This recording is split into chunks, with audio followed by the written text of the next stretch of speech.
Hi, Wastelanders. I'm Sean, your host. With me is Cody, my co-host. Hello. Welcome to the Utopian Wasteland. There is a lot to talk about with AI. Is there? There really is. Thank you. Well, thanks for asking, because yes, there is, kids. So I'm gonna. Gosh, golly gee! What are you gonna tell us about today? We're gonna discuss the letters A and I. Oh no. So what is AI anyway? In having some conversations, I find some people aren't really sure what AI is. What they do consistently, I hear, is that people are worried about what it is. And they're worried that if they know at all what it is, they're worried about it becoming sentient and basically taking over. And the big question will be, will we really know when AI is sentient? And what does that even mean? So we're going to talk about that stuff today. Okay, so I'll back up for a minute.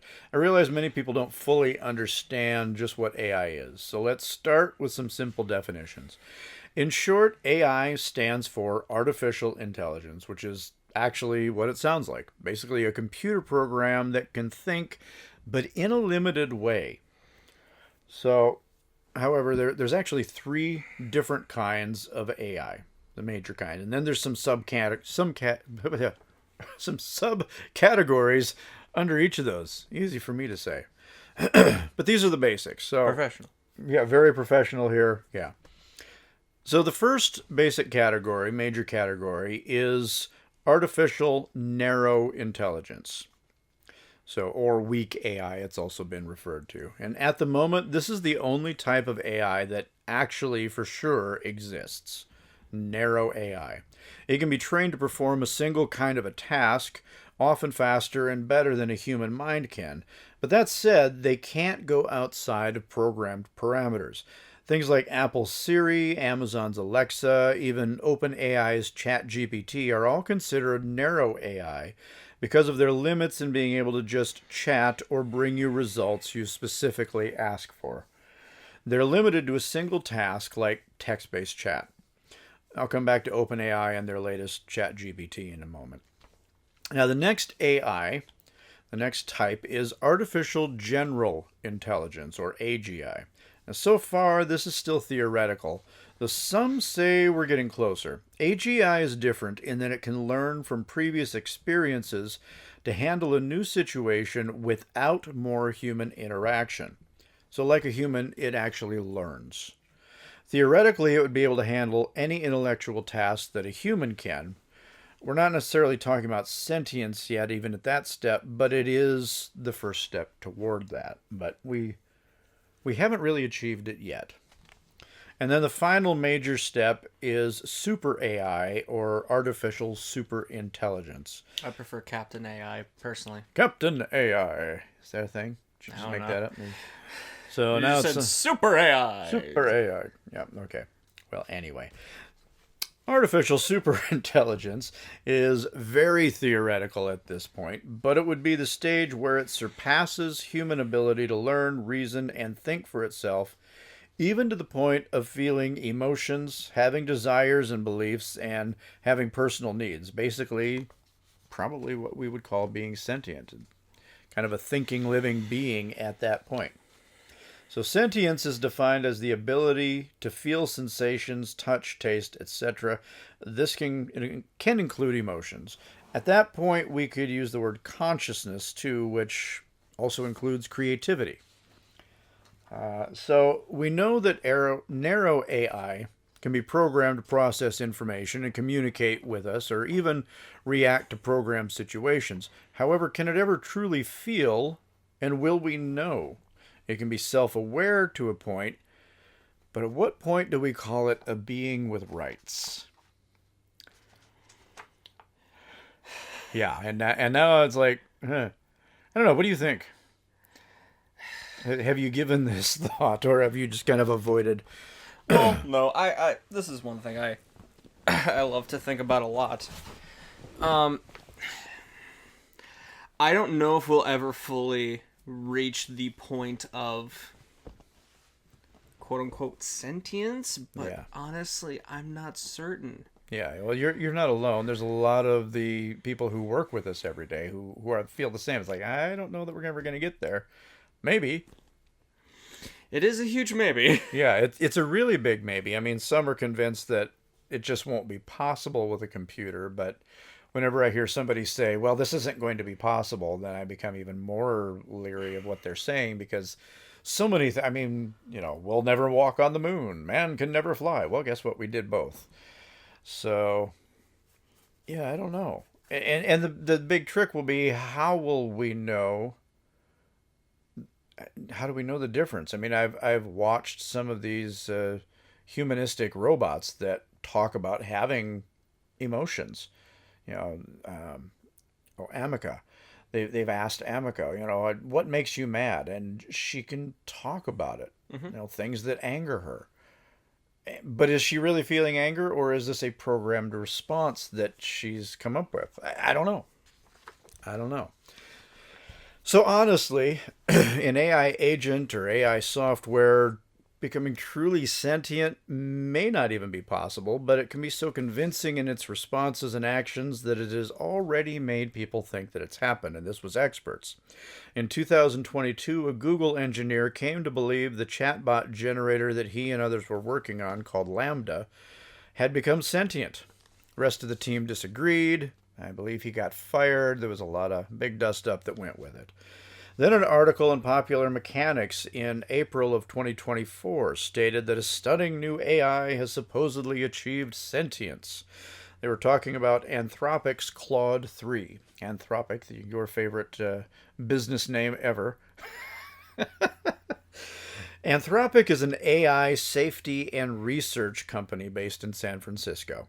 Of course, then that theory got shot down. The theory that it was sentient got shot down by many, including, as it turns out, the authors of the article. Even the engineers working on it don't think of it as sentient, but apparently they threw something in the programming that had nothing to do with anything else. They were giving it some task and then put something in there about pizza, and it called them out on it and says, why is there stuff about pizza in here? So it was thinking enough to notice that some piece of information they'd given it made no sense. But is that sentience? Probably not. Probably not. Yeah, anyway. Now, a new study that is not yet peer-reviewed, and you and I haven't talked about this, is claiming that ChatGPT 4.5 has passed the Turing test. Oh, maybe you and I have. I think we have talked about this a little bit. So you may ask, what is a Turing test? What's a Turing test? Hey, thanks. I'm glad you asked. Let me tell you about the Turing test. Thanks for playing along. The basic premise is a human sits down and communicates via text or with a printed out piece of paper and communicates with both a human and a machine. So the test is for the first human to determine if they are talking to another human or talking to a machine. So previous tests on other AI chat apps usually scored a random chance of 50%.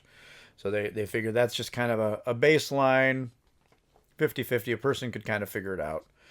And that was as good as they ever got. ChatGPT 4.5, however, just recently was thought to be the human 73% of the time. It was thought to be the human more often than the actual human was. It was pretty convincing. And when it gets that convincing, then how do we know the difference between a machine and sentience? I don't know. So will AI ever get to the point of AGI? Truly thinking like humans do? Well, will we reach super AI that surpasses humans? Again, that's a hard maybe. I don't know. I mean, if you're talking to a chatbot, have you played with any of the chatbots that were out there? Kind of. I have not. How convincing were they that you're talking to a real person? None. Not at all. At least to me. Uh-huh. But I also knew what to look out for, and I knew what I was doing. Right. Yeah, and you knew right off the bat that you were in there. Yeah. Yeah. Yeah. I have occasionally needed tech support through chat services. And there's been times when at first I thought I was talking to a person, and then after a few minutes I'm like, oh, this is a chatbot. You can start to Yeah. tell when it has these little canned answers and things Yes. like that. So going back to super AI, it's also the point where it is said that we have reached the singularity, the technological point of no return, where AI systems have surpassed humans in actual intelligence and are recreating themselves, taking it out of human hands. And while we are not there completely, I kind of wonder if we're at least at a point of technological no return. There's scientists who think we may be as close as 12 months away to something like the singularity and artificial general intelligence. But I think we're certainly at a point where there's no going back. Oh no, no, We're way too far along.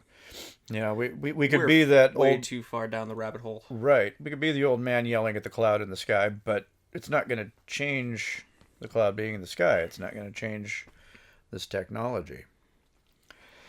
So here we are, everybody, and that's where I like to come back to. Okay, so we know it's there.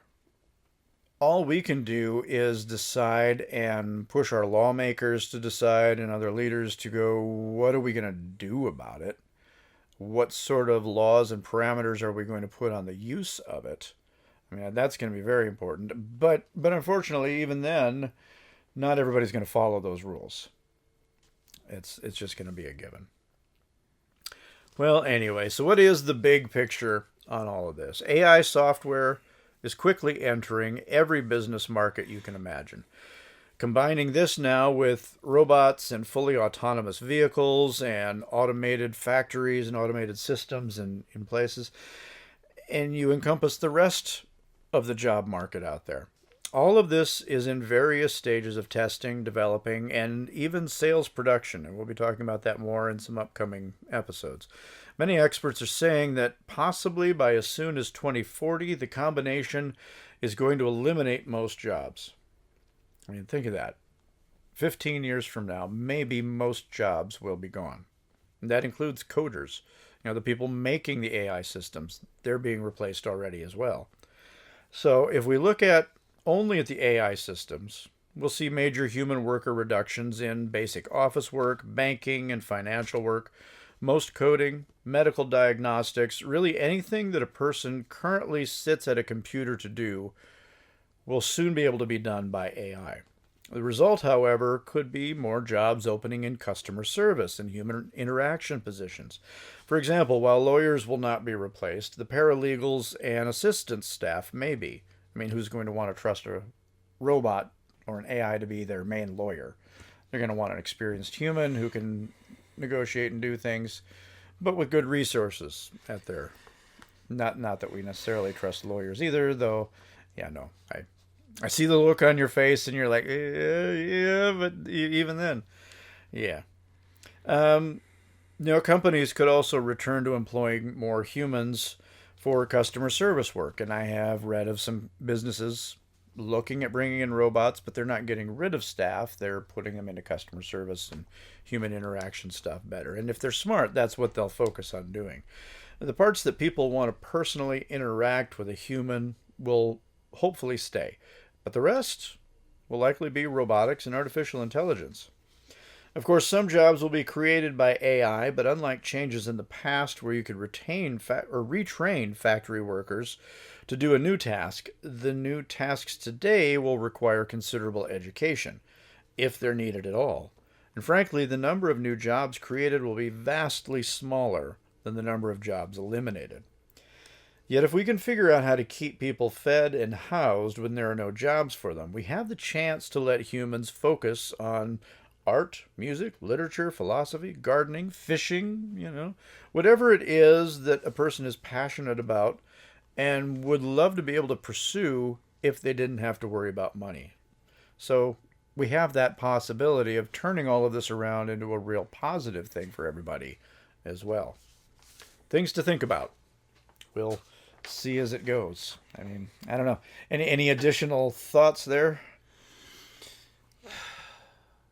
The only thought I have is this is going to have to be a very fine, balanced line. Yeah. it's not going to be an easy one, and I know it can be easily tilted one way or the other. All too well, yeah. But that's what we're going to have to be careful about. Yeah. Is how far do we tilt it one way? Mm-hmm. How far do we tilt it another way? Right. Should we just keep the line straight? Right. And unfortunately, it's one of those things that's going to be decided company by company. You know, how much will they trust computers and robots and stuff to do the job? You know, is it economically feasible? From the things that I'm seeing, yeah, it's cheaper to have a robot than it is to have an employee. I mean, right now, I was reading last night that employment takes up about 30% of a company's overall budget. Yeah. Because it's not just their wages. You take their wages and then you add another 0.5%. And, you know, so say somebody's making $100,000 a year, it's going to actually cost the company anywhere from $125,000 to $150,000 a year because of work comp insurance, and there's a whole bunch of extra things that a company has to spend on an employee. So with all that in mind, quickly robots and computer systems become cheap. What are they going to do with it? Yeah. So there's the things to be thinking about. And that's why we're here, to talk about this stuff and to get you thinking about it too, and talking with your friends and family, and let's all be realistic about what's coming and what may be coming and what likely is coming. Well, anyway, that's it for this episode. Thank you for joining us today, and please keep listening. If you like this podcast, please tell others and encourage them to listen. We'd really love to get our listener numbers up, and we want to spread this information to as many people as we can. Everyone needs to know this stuff. Please be sure to subscribe to this podcast wherever you prefer to get your podcasts. Then also subscribe to our YouTube channel, because I really want one of those YouTube subscriber plaque things. Yeah, help me get my plaque. I want my plaque. If you like what we're doing and want to help us create more, we invite you to become a patron on Patreon for as little as $5 a month. And of course, we're also on social media, and you can find all of our links at utopianwasteland.com. Until our next episode, remember, you can ignore technology, but it won't ignore you.